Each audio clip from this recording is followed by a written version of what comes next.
अनवी एक young architect थी जो हाल ही में शहर से दूर एक छोटे से कस्बे में शिफ्ट हुई थी। उसे वहाँ एक पुराना बंगला रेनोवेट करने का प्रोजेक्ट मिला था। बंगला बहुत पुराना था, लगभग 100 साल पुराना, और गांव वाले कहते थे कि वो सूरज बंगला अब भी किसी की परछाई से भरा हुआ है। अनवी अंधविश्वास में यकीन नहीं रखती थी। उसने काम शुरू किया और बंगले में ही एक कमरा अपने लिए तैयार करवा लिया ताकि वो वहीं रहकर काम कर सके। पहली कुछ रातें ठीक रही, लेकिन चौथी रात से अजीब घटनाएं शुरू हुईं। पहली झलक रात के 2 बजे अचानक उसकी नींद खुल गई।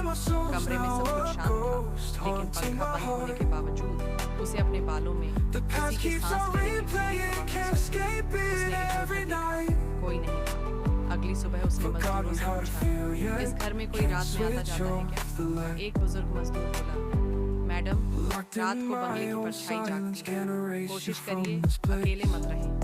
अनवी मुस्कुराई, डराने की कोशिश मत करो। लेकिन उस रात उसे फिर वही एहसास हुआ, और इस बार दीवार पर उसकी नहीं, किसी और की परछाई थी।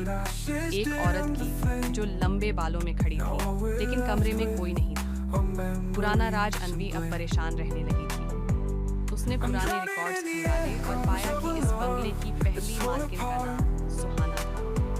सुहाना एक कलाकार थी जो यहाँ अकेले रहती थी। एक दिन उसके प्यार ने उसे धोखा दिया और उसने खुद को बंगले की छत से नीचे गिराया। लोग कहते थे कि उसके मरने के बाद हर उस औरत को डराने आते जो उस बंगले में अकेली रहती। लेकिन ये सिर्फ एक कहानी थी, या शायद नहीं। अगली रात अनवी ने दरवाजे पर ताला लगाया और सोने चली गई। रात के 2:30 बजे अचानक दरवाजा खुलने की आवाज आई। दरवाजा अब भी बंद था, लेकिन आईने में देखा पीछे एक औरत खड़ी है। जब उसने पलटकर देखा, सच्चाई का सामना अब वो डरने लगी। उसने फैसला किया कि अगली सुबह यहाँ से चली जाएगी। रात को उसने अपना सामान पैक किया और अनवी जम गई। फिर उसने देखा एक काली परछाई धीरे धीरे उसकी तरफ बढ़ रही है। मैं बस एक दोस्त चाहती थी, कोई जो यहाँ रुके।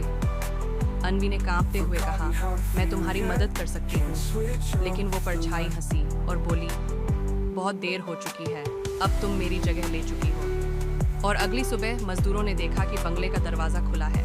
कमरे के अंदर कोई नहीं था, सिर्फ दीवार पर एक नई परछाई उभर आई थी। अब वो परछाई अकेली नहीं थी,